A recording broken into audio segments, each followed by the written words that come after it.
All righty. Okay, we're letting people in. Let's see. Yep, people are starting to join us. Hello, hello. We're coming from Warwick's We're live in studio. Julia, I think you did this with us once. Yep. So fun. It's so fun. And then Liz, so Liz, we have to coordinate you coming in. And Gabe, we got to get you here too one of these Mondays, I huh? don't work Mondays, Dave. Sorry. You could if I you got a, wanted I got to. exclusive contract situation going on. exclusive Got a content. situation. Exclusive contract. It's not gonna work out. Live in studio. Here we are. Um, okay, I didn't know this until we just got on, which shows you I'm trying not to look at the news too often. Just saying. Um, but Tom Robbins passed. So we were just talking about even cowgirls get the blues. What was that? 70 something? Had to have been in the Yeah. 70s. 75 or something for. Yeah. It was one of the first books I read that was one of those where I really felt like I'm reading a naughty book. Julie's first spicy Super novel. spicy book. It was like, ooh, I'm like a bad girl reading this thing. Love it. But honest to goodness, though, I swear to God, it might have been one of those books that kind of got me into reading. Yeah. You know what I mean? Yeah. As it is like that was like not reading for school, but just like reading because it's like, oh, this is like just too fun. It was it Because he's was it so was clever. He was so oh, clever. it was so clever. It was so good. In fact, I just needed to do this because I renamed myself to Julie with Warwick, but I need to put Julie and Shannon. Yes. Forgot to put that Shannon's here with us live. All right, I don't have my glasses on. Hopefully, Was it one of those books like a Jacqueline Suzanne where everyone knew exactly what page number to read? Right. I feel like you gotta precisely. read page 67. Yes, I The mean folded corner. the folded Yeah, corner was like exactly. one of the ones that you put upside down so nobody could see what you were reading. It was so good. All right, so we're in the thick of things. There's a lot of good stuff that's coming. I can't keep track of everything that's coming. That it's so good. So and so many good things. So we're gonna start with Shannon, and then we're gonna go with Gabe, Liz, and Julia. So Shannon, start us All off. right. It's so exciting to see you guys. It's been forever and ever. But yay, live in studio sesh. So my first book is Rosarita by Anita Desai. And Julie and I were actually just discussing this. She's a three-time Booker finalist, but it's been 10 years since she has written anything. So I am going to admit that I personally wasn't familiar with her work, but this is it's a novella. See how thin this is? And it is just one of those like line by line, gorgeous, like every sentence makes you want to pause and underline it. It's about a girl from kind of a upper class Indian family. And she ends up, her father's a diplomat, and they send her from India to go study abroad in Mexico, in San Miguel. And there she meets this woman on a park bench who apparently knew her mother. And then this woman kind of follows her. It's maybe a trickster. So there's this little like thread of like, is this a ghost story? There's a little thread of like the politics that are happening. It's about mother-daughter relationships. And it's just like just a glorious, like for the pure pleasure of like somebody's beautiful writing. I can't recommend it enough. And it will take you, I mean, you could read it in a night, which for me right now is kind of exactly what I need. Well, and that's the Claire Keegan type book. I mean, it's Yeah. those books that are, I'm loving the novellas these Yeah, days yeah. because it's just enough to where it's like, it gives you a satisfied reading, Yes. but it's not, you're not investing like, I'm in the middle of something that's taking me like almost 10 days to read, and that's so unusual And for that me. feels like a long time Yeah, right now. right. Yeah. And my attention span is short, but gosh, the writing is so beautiful. So I urge you to pick it up. It just came out, I want to say maybe the last week. Okay. Or a week or two. But anyways, it's beautiful. So Rosarita. All right. Okay, Gabe, what do you have for us? I'm gonna start with an old favorite of mine. Um, Let me share the screen. And she needs no help from me, but I still love Ann Tyler. I've loved Ann Oh Tyler yeah. Yeah. pretty much, I think pretty much my entire book career she's been writing. I remember reading Homesick Restaurant eons ago. I got a lot of attention, as I recall. That was the first book of hers I read, and then I used to find myself, she had a huge body of work. She has a huge body of work, and I picked her up there and read forward. And then I'd be in airports getting back from book like sales conference or getting back from a trade show, and I to this day I walk through the bookshops in the airport, and Ann Tyler was always available in mass market. So Kicking the Can, the Clock Woman.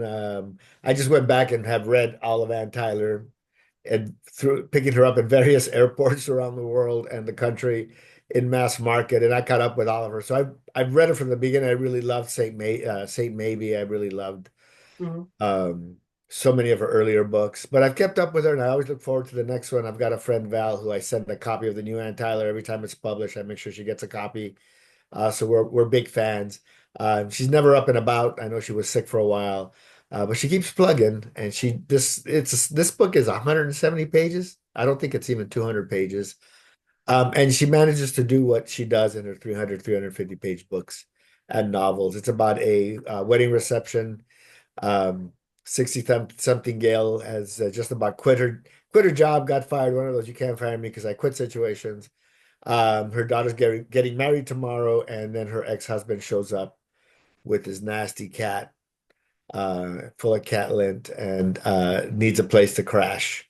And she's not even invited to the spa day that the groom's mother has organized. So she's having a pretty shitty week. And uh, but in Ann Tyler's hands, the death telling, the story, her characters are just great. She writes a great little plot. And you know what? In a couple of nights, couple three nights, you're done, you read it, and the characters will stick with you just as any other um, Ann Tyler character has stuck with you. So I was really excited to see it. I was kind of blown away by how small it was, but there's still some bang for your buck there. So Awesome. And Beth's on here saying that she loves the rec for short books. Short books have, Yay. I mean, It's I the don't get me jam wrong, right it is now. the jam right now. I mean, don't get me wrong, I love a big epic. There's Yes, no question yes. that I do love like big juicy books to get into, but for whatever reason right now, it's Okay. like the little books seem to be something that we all crave right Yeah. now. For sure. Yep.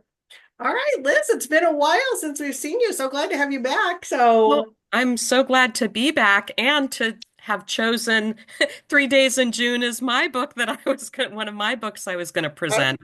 awesome. So, let me just share my screen so that I can talk about it a little bit more. Am I Good, because sharing that's my what we screen? love about when we have booksellers on here and the reps too. It's like this shows you the love that the book has. Yes. No, totally. But I'm rusty about sharing. Okay, here we go. So I wanted to do a slide that shows that we're also repackaging her backlist. Like Gabe was saying, she's been writing since the 70s. I think she's 83 now. Wow. I Didn't know totally agree that. with everything you said, Gabe. I love this book. It's just so great about the marriage. They're divorced, but they get along in this kind of just really familiar way. There have been hurts. My dog is trying to hurt me, but there's the mother-daughter story here. There's just this great rapport between this, formerly married couple. And the reviews have been fantastic. There's a great profile in today's New York Times. The Guardian says this is a wise and wonderful account of infidelity. And I think it's okay to say that. It doesn't give a lot about the story, but there is that theme. And also, the Washington Post said it's a delightful exploration of sorrow and joy. And I hadn't read her in a really long time. I think this is a great book for people who, like me, hadn't read her in a long time to return to her. And also, we're hoping that a lot of young readers discover her because it's totally up. I mean, there are a lot of, younger women and men. I know a lot of diehard Ann Tyler fans that are men. But just I think she's ready and right for a younger audience too. I mean, Colleen Hoover, like all of these relationship stories, there's no reason that these readers can't enjoy Ann Tyler, and I think they would. So that's my pitch for Anne. Okay. Let's see. Let me see if I can get you. Oh, there you go. You got it. Perfect. Okay. Excellent. Thanks, Liz. I love it when we double up on books. I think it's fun that, oh, Gabe turned his camera off. Now he's going to change on my screen and now I'm going to get all messed up. Anyways. All right, Julia, what do you got for us? Okay. So, I Musical was squares. out last week because I had COVID. I was telling these other folks that. So I missed the opportunity to talk about On the Hippie Trail by Rick Steves. This is it's like a travelogue. It's sort of a cleaned up version of his travelogue that he wrote while he was doing the hippie trail, which is a thing that I did not even know existed. But it was a journey from Istanbul to Kathmandu that folks took. It sort of ended in the late 70s because people from sort of Western countries couldn't go through the areas that they used to be able to go through. So this book is incredible. I read it in one sitting. I loved it so much. And what's fascinating about it is like it starts off, he's in Europe and he needs to get to Turkey. He did this in 1978.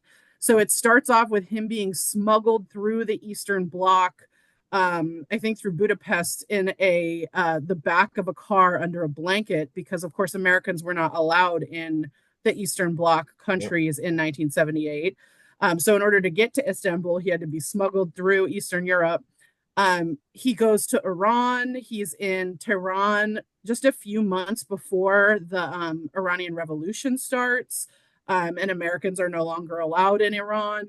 Then he goes into a pre-Taliban Afghanistan, talks about sort of being there. This is, like I said, 1978. It's full of these great photographs and his sort of experience of this trip he took. And it's sort of the trip that made him a lifelong traveler. It's a gorgeous book. I actually gave it to my mom as well because she anytime she wants to go anywhere, she's like, Julia, get me the Rick Steves on this place. So she loves Rick Steves so much. So I got her this book and she loved it and was like, yeah, it is really like a special book. So it just came out last week, On the Hippie Trail by Rick Steves. I highly recommend. Like I said, I read it in one sitting. It's not a hard read and it's not that long, but a really fun one and one that like whether you were able to do something like this or remember people doing that trip or like me have never known it to be open to you, it's kind of a great journey to go on. Love it. Okay, first of all, I'm glad you're feeling better. Thank you. I said too. So yeah, on that. But I mean, I always think of Rick Steves like current Rick Steves, and you kind of think, oh, he's just this like. I mean, not to say it because I love my nerds. Yeah, going through the cathedral. Love my nerds, but it's like seems like he's just like this buttoned up, guy that's going to take you around and show you the different things, and it's like, ooh, he's got a whole different side to him. I love that. Yeah. And Julia, my mom's a Rick Steves super fan too. Like everyone's mom's a Rick Everyone Steves. I'm getting her a copy. Yeah. I mean, we have so many people that asked us when they knew that this book was coming out, are you getting Rick Steves? It's like, oh, my dream. It's like, who doesn't want to host? Who doesn't want to host Rick Steves? So anyways, yeah. Anyways, great book, great choice. So thanks for that one. Thanks. Okay, you're up again. I'm up again. Okay. Next up, I found in the back room at Warwick's. It's coming out tomorrow. Idle Grounds by Christelle Bamford. This is on sale tomorrow. It's a debut. This, you guys, is so good. It's not novella length, but it's a slim little gem here. It's set in the 180 so pages. It's set in the 1980s, which already has me, in New England, and it is the story of a group of cousins. All the families have gotten together for a family birthday party, And it's this, it's about these cousin relationships. And you guys know how cousins are. It's like they're not friends, but you're close to them, and you kind of just like fall back into the, like, everybody has a role, but and you don't talk to them when you're not with them, but you're so close. Anyways, And don't mess with my cousins. yeah, don't mess with them. But it's this group of cousins, and the parents are always there out on the patio discussing old family business. But one of the cousins, the littlest one, leaves the house and goes missing. And all of the cousins collectively, they try to tell the parents. Parents are distracted. And we remember, and then it reminded me of how, like, in the 80s, like as a child of the 80s, nobody paid attention to us, like, at all. Latchkey kids. Totally. And so it becomes this kind of like gothic-y, scary story, because they are all searching. It's narrated by one of the cousins. You never really know. You don't know which one. And you're getting slips of the back history of the family as she's telling it. But they start searching for the cousin in the house, and then they slowly venture further from the property and into the woods, and then there becomes something that might be there. And then there's this impending doom that they need a grown-up, but there is no grown-up. Even though they're there, they are not there. I loved the setting. I loved the time period. It's so well done. I believe it was an Indie Next Pick, but it goes on sale tomorrow. Idle Grounds, and I think Kim read it. Okay. I haven't talked to her yet about it. I hope I run into her today or Yeah. tomorrow, but can't wait to hear what she thought either. So Idle Grounds, Great cover. and right, so good. Really good cover, because you can see like the little kids' faces Oh, in it. it's But really again, good, it's yeah. the trees. It's like a really good cover. Sense of dread. Yeah, sense of dread for sure. And it's just, I mean, it may not be a novella, but like a two-sitting read. A two-sitting A read. two-sitting read. Oh, I love God, that. hearing you talk about it, I was thinking of When We Were Liars too, Yes. and God of the Woods. And Yes. It's Sounds great. really good. And she's a debut, you said, it's right? a debut. I love debuts. Love the debuts. Same. Okay, we got to go back for a minute though, because Beth in the chat was talking about how they ran into Rick Steves in Rome, Oh and my her God. mom was yelling, Rick! I Which love just that. think it's so great. I love it. All right. That's so cute. All right. See, Gabe, you messed up my what do you call it? Order. My Yes. order. What is it? What was the square game? What was that? Hollywood Squares. Hollywood Hollywood Squares. Squares. Tea time squares. I did it All on, right, I did it Gabe. on purpose to mess you up. I know. I think you do it on purpose, just to see how my brain's working. All right. Might be my cure to dementia. We might just be trying to figure out where you all are at. I'm your Sudoku, baby. All right. Okay, Gabe, you're next. All right. So the next book I'm bringing to you is another Random House book, Reading the Waves by Linda Yuknavitch, an author who I really admire, an author who is, she writes like heavy theme stuff, and you don't feel like you feel after you read Shuggie Bain, or you feel stuff, they no doubt, but it's not. You don't get like punched all over your body, but she's talking about real things. So this is a memoir from Yuknavitch. At Harper, we published a book of hers. I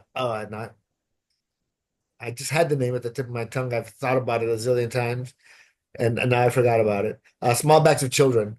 She wrote at when I was at Harper, maybe, holy cow, 9 years ago. Wow, that was a long time ago. Didn't seem like it's that long. 8-9 years ago, to great reviews. Seemed like she came out of nowhere, but she has had this really solid following.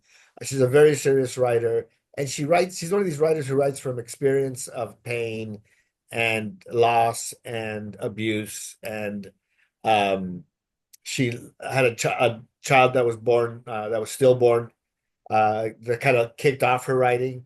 And so this here is her memoir. It is her looking at her life many years down the road and looking at her life through an artist's lens.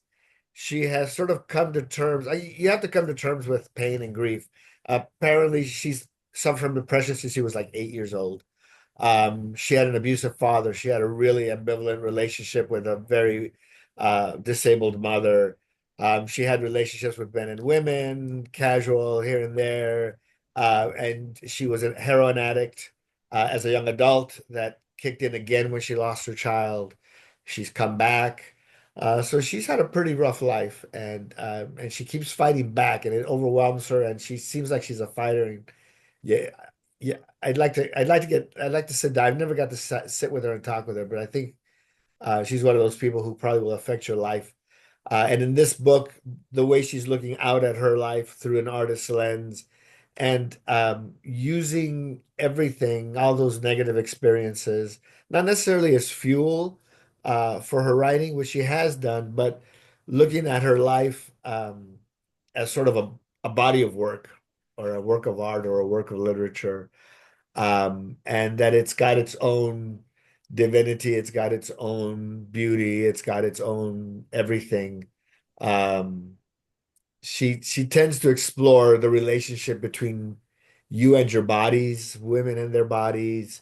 Um, there's just a lot of internal monologue, which you're going to expect in a memoir, but her writing is really that. It's a lot of you're really inside of her, and she really comes out. You're like in the way of everything that's coming out of her, and she hits you with all these words all the time. But a really strong writer. I tough to categorize because there's so many. It's basically a memoir, but what she does with it, I think, is really quite special.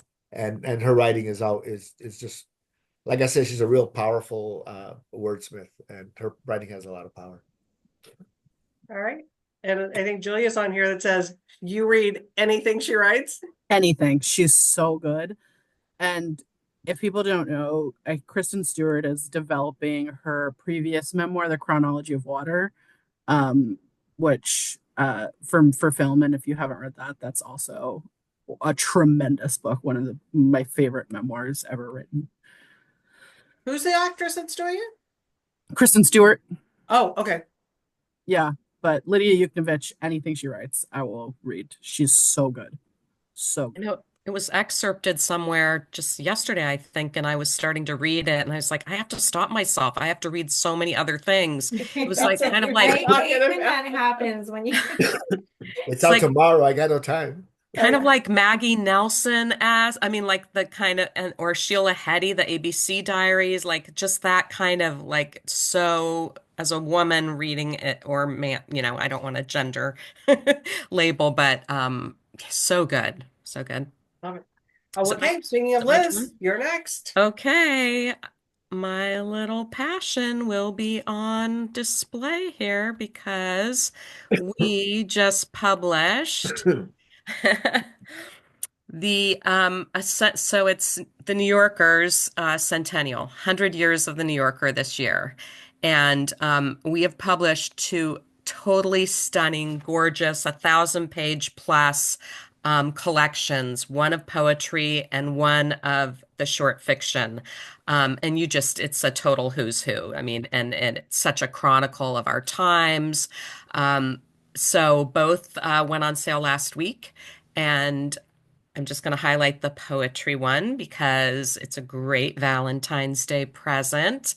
And it's also an audiobook, which is just makes the traffic jams I've been in melt away. It's so, so good. So I love the way Kevin Young has edited this. He's the New Yorker poetry editor. I mean, he's so many things. He's a poet. He was in charge of the Schoenberg Library. He's just been, he's a total national treasure as far as I'm concerned.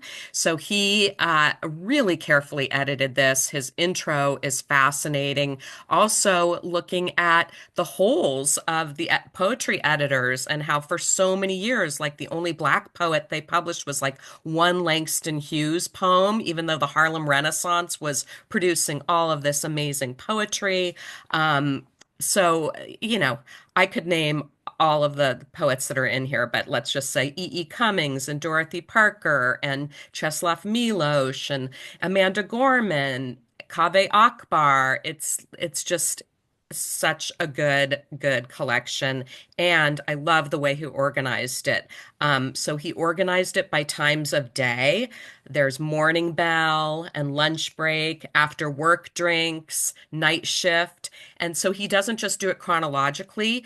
With those themes, it allows the poems and the poets to sort of talk to one another. And it's a way to visit history through poetry, because like Ada Lamone's poem that she wrote during the pandemic went viral, poems during the Depression, all of these ways that we can understand, difficult times in history through these poems. And the podcast that the New Yorker Poetry Hour did last week with his longtime editor, the Knopf editor, Deb Garrison, who's also a poet, is just like their conversation is so natural. They read poems to each other. I just love it. It's so good. And Gabe did a great presentation of the short fiction last week. Oh, good. And I actually, you. Gabe saw the book here in the store. These are gorgeous books. I love those green spines. They're Green kind of spines. glossy and they're just perfect That's gifts. really pretty. Yeah, I mean, they just are really good. They will look so good just on somebody's table. I mean, the packaging is really good. But the insides, I mean, Yeah. Deborah brought it home, Liz, last week, like maybe the day before it went on sale, possibly. Yeah, and I also, just one thing I forgot to say, I love how he talks about people that come up to him and like bring out the poems they keep in their pocket and take everywhere. And he talks about refrigerator poems, that poem you clip out and put on your refrigerator. These help us in life. Yeah. No, great collection. Both of those on somebody's table. Perfect. Perfect for $110. Yep, Maybe we can work out a deal. Yeah. exactly. Yeah, I had a Yehuda Amichai poem from the New Yorker that was on my fridge for 20 years probably, until they finally just crumbled into dust. And I just remember reading so much great poetry and so many great writers in that short. I mean, that was really like Verklempt when Deborah brought that home, and I looked and I'm like, oh my God. And I opened it up and I saw the contents, and it was like, if you love good writing. And then Yeah. I think there's a poetry collection too. So that's next. But I was looking at it, and it's just, again, another, it's just, the contents are so great. Stunning. Stunning. Really stunning. All right, Julia. Okie doke. So my next one is a book from a beloved podcast and podcast host. This is called You Didn't Hear This From Me by Kelsey McKinney. Comes out tomorrow. Mostly true notes on gossip. So if you haven't listened to her podcast, which I'm going to forget the title of course, immediately, but it is called Normal Gossip. There we go. Sorry. But so she talks about gossip, like what it is and how it functions. And actually, like, it's kind of a history of gossip, or like a sociological study of gossip in certain ways, but it's done very conversationally. So it's really fun to read. It's really easy to read. And it's one of those things that you don't think about it, but it talks about gossip as like, this is a way that women have kept each other safe by gossiping together. And this is like, these are the sort of functions that gossip has. And sure, it's got some negative functions, but it's also got a lot of positive functions. This is one of those books that when I was selling it, there was a clear divide between people who knew the podcast and people who did not know the podcast, because buyers who didn't know it were like, kind of like, oh yeah, maybe one or two. And buyers who knew it were like, I will take 40. This is huge. Yeah. And like, and so it's been really interesting. And it's not a podcast that I had necessarily listened to. And then I did when we were selling this book, and I was like, this is a great podcast. There's a great episode with Roxane Gay. So I really highly recommend checking out the podcast, but also the book. Even if you haven't listened to the podcast, the book is like a really fascinating look at like how gossip functions within culture and society, and how it has functioned particularly for marginalized groups, and sort of protecting each other. That gossip is actually a major function of that. So it's really good. Normal Gossip by Kelsey McKinney. Before, I mean, in this last like generation, it's like going to therapy. Like my generation, going to therapy had a different connotation. This now it's like very common, very, everybody's doing it. But back in the day, my sister and I used to say it's like our girlfriend gossiping with our girlfriends was our form of therapy. Yeah. Sure. I mean, that's when, we could bitch about our husbands. We could, and so that gossiping thing was like a lot to do with our own mental health that we Mhm. dealt with. So super interesting. Yeah. All right. Sounds like a good one. Okay. I think it's lightning round time. That was fast. That was fast. We're buzzing through now. Okay. I am my lightning round. I Dream of Joni by Henry Alford. I know I have Oh. a feeling that Liz would be excited because I remember we missed you at something and it was because you were seeing Joni at the I Hollywood Bowl. know. And I was just about to say Joni Mitchell was my therapist growing up. I mean, I Oh. gossip too, but I was just going to say I that. feel like Perfect. And I just bought the probably book. many people feel the same as you, Liz. Can I just interrupt real quick? The Yeah. title's great. The title it's the best title. It's And so I don't good. know if you guys can see these these little pictures. What is the From the photo booths, yeah. pictures of her? But oh, so beautiful and pretty, and they actually have some along the back too. But this is a portrait of Joni Mitchell in 53 snapshots. Henry Alford has written for The New Yorker, speaking of The New Yorker, for over 20 years, and is a journalist and has written for The New York Times. But it's 53 kind of like essays and snapshots about Joni, taken from source material, taken from interviews, from newspaper articles, clippings, album liners. He kind of based it on that. Remember that book 99 Glimpses of Princess Margaret? Way back when. But anyways, I just feel like somebody in your life that loves Joni. And this is, I think I love that it's done in this essay form where you can like dip in and dip out.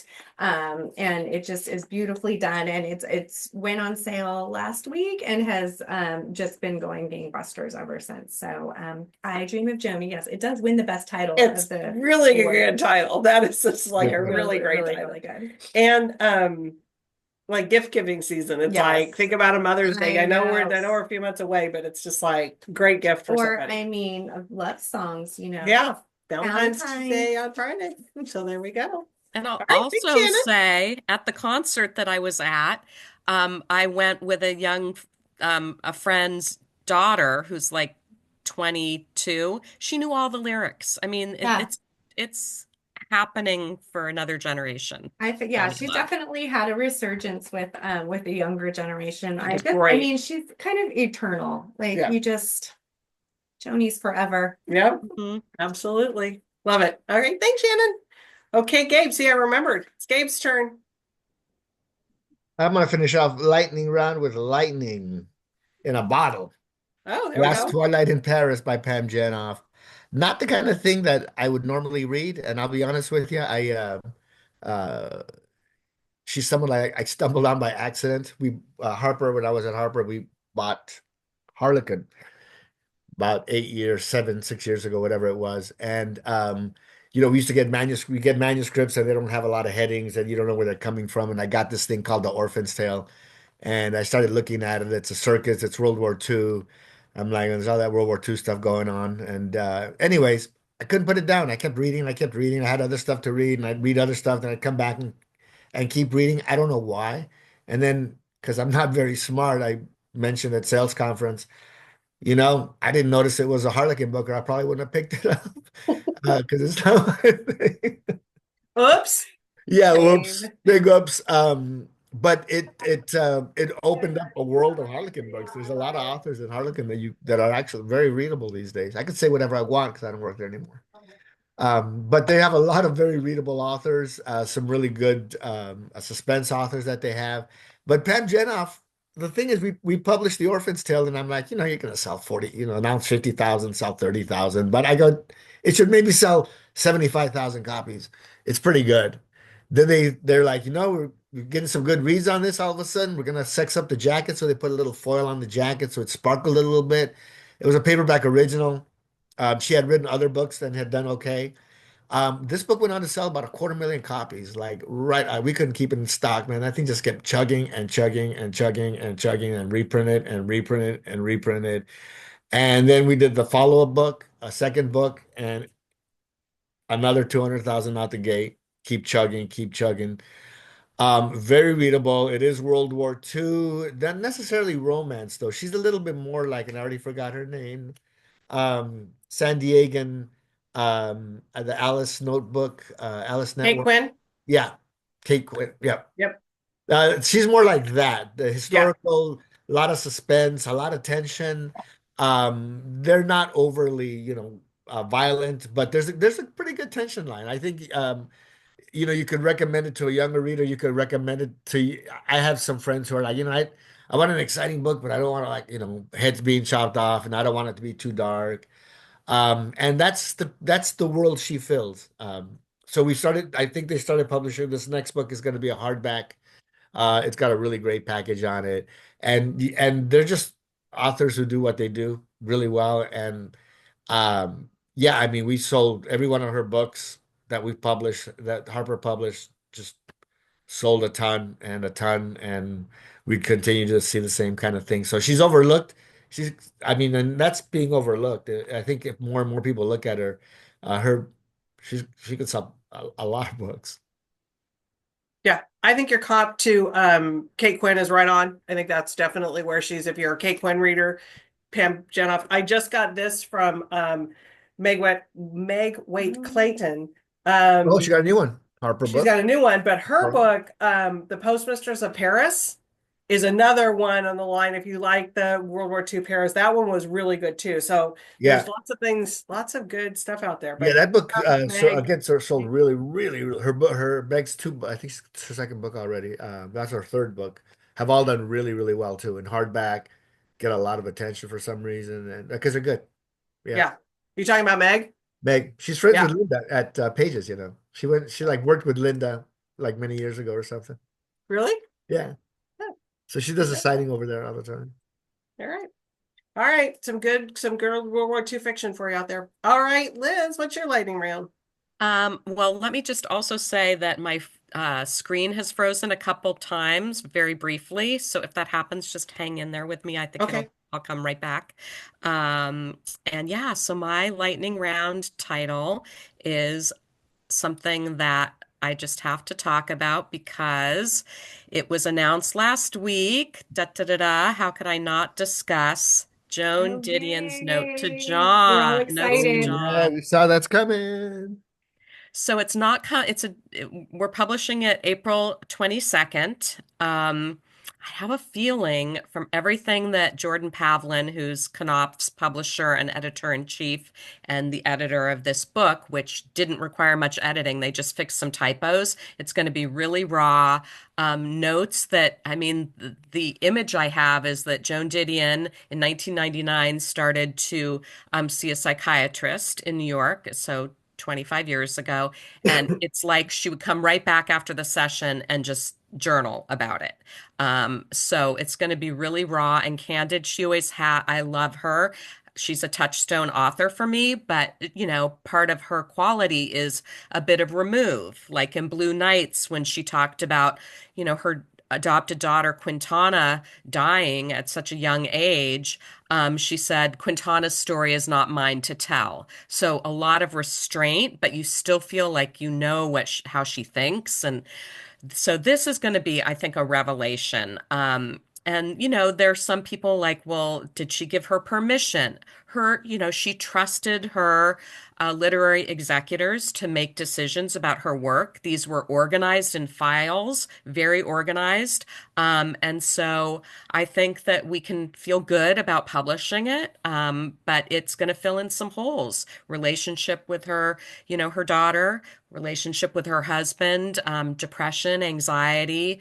It's going to be remarkable. And the cover photo, apparently, I'm told, is a never before seen photo that Annie Leibovitz took of her.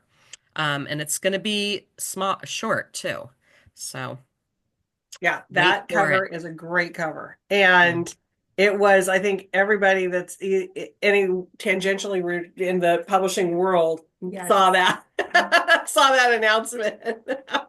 I know. We Well, were all and think about jealous. it. We're We had, like, oh, yeah, and we had even Babbitts and Didion, right? Yep. We yeah. had the Griffin Dunn book about the family. There's so even if people haven't been reading Didion all along, there's just so much in the zeitgeist, if I can use Yep. that cliche. Like she's endlessly fascinating Yes. because she was so kind of removed, And Yep, bi-coastal, so much from Sacramento, so much about the West, lived most of her life, older life in New York. Like she's just, yeah, amazing.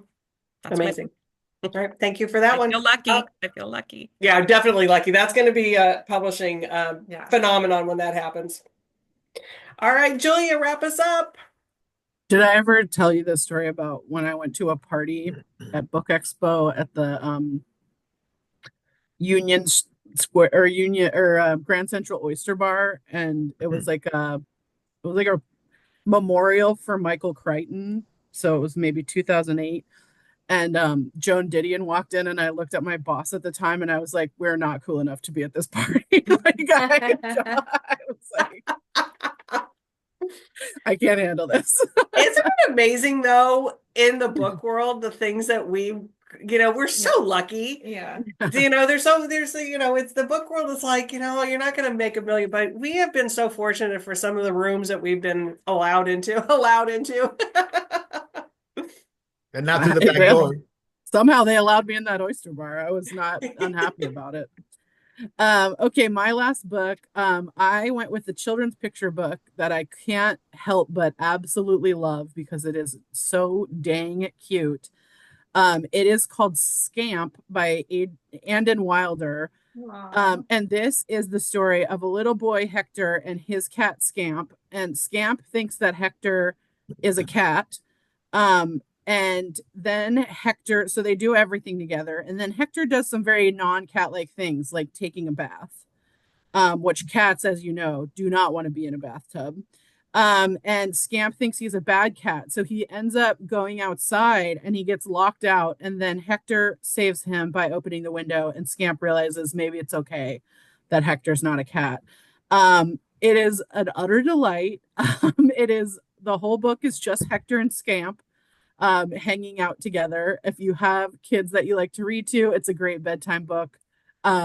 I was so charmed by it when I first read it, and I just can't say enough good things about Scamp and Hector and their little adventure. Yeah, if you have some good cat lovers to read to, this one is a very good one. I love it. You always have great kids books. Very cute ones. I love it. Well, you can thank I Little think- Brown. You can thank I Little always, it's like I'm writing down. It's like, okay, that one's for the grandkids. Yes, yeah. That one's for the grandkids. I've been liking. I've sold a couple of those Scamp. I just found it on the shelf as I was recommending something to someone the other day, and I'm like, "Well, this is really cute. Check this out." Yeah. They were looking for animal, not cats necessarily, but it's very cute. It's very cute. Yeah. It's Love it. totally one of those books where I would make my buyers read it and then they were like, "Oh yeah, this is adorable. we gotta have this." Oh yeah, this is a good one. Yeah.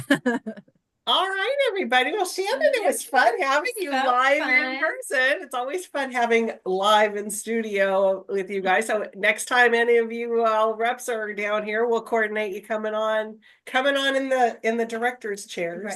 Right. So fancy. So fancy. Like I said earlier, we've got Andy. I don't know if we were on yet or not, but Andy Coren is going to be here tomorrow night, and I just cannot wait. And we have Dr. Ethan Cross here tonight with his book Shift. Have a crazy February, March lineup. So if you're in San Diego, look at our event schedule. It's a little bit, it's wild. It's fun. So lots of great books. I'm still finishing The Californians, and it's really good, but it's taken some brain power. So, anywho, everybody have a good week reading, and we'll see all of you next week. Well, I know Amanda and I will for sure be here. Hopefully some of you reps will join in with us, even though it is President's Day, but we'll be here. So, okay. Bye everybody. Bye. Thanks. Thanks all.